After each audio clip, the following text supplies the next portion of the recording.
ನಮ್ಮ ಪಕ್ಷದ ಹಿರಿಯ ಮುಖಂಡರಾಗಿರ್ತಕ್ಕಂಥ ವೀರಪ್ಪನವರ ಅವರಿಗೂ ಸಹ ಒಂದು ಸ್ವಾಗತವನ್ನು ಬರ್ತದೆ. ಮತ್ತು ನಮ್ಮದೇ ಒಂದು ಯಶಸ್ವಿಯಾಗಿ ನಡೆಸಿಕೊಳ್ಳಲು ಆಗಮಿಸಿದ ಎಲ್ಲ ಆರೋಗ್ಯ ಡಾಕ್ಟರ್ಗಳಿಗೂ, ವೈದ್ಯರಿಗೂ, ಸಿಬ್ಬಂದಿ ವರ್ಗದವರಿಗೂ ಮತ್ತು ಈ ಒಂದು ಕಾರ್ಯಕ್ರಮದ ಪ್ರಾರಂಭವಾಗಿದೆ. ಎಲ್ಲ ಮಂದಿ ಮಾತಾಡ ಬಂದಿ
ಅದೇ ರೀತಿ ಭಾರತೀಯ ರೆಡ್ ಕ್ರಾಸ್ ಶಿಬಿರವನ್ನು ಸಹ ಏರ್ಪಡಿಸಿದ್ದಾರೆ.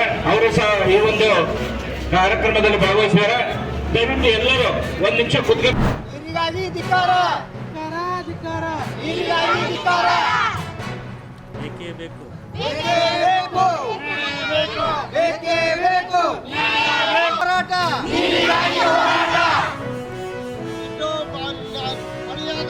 ಇವರು ನಮ್ಗೆ ನೀರು ಕೊಡ್ತಾ ಇಲ್ಲ. ಜಲಮಂಡಳಿಯವರು ಜಲಮಂಡಳಿ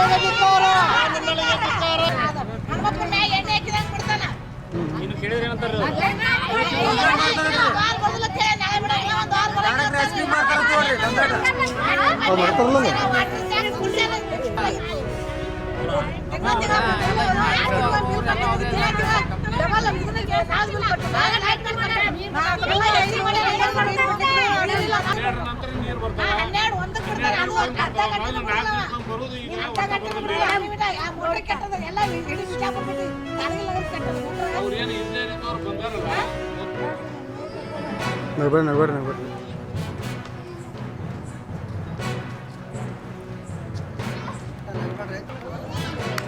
ಸರ್ ಹಿಂದೋರಿ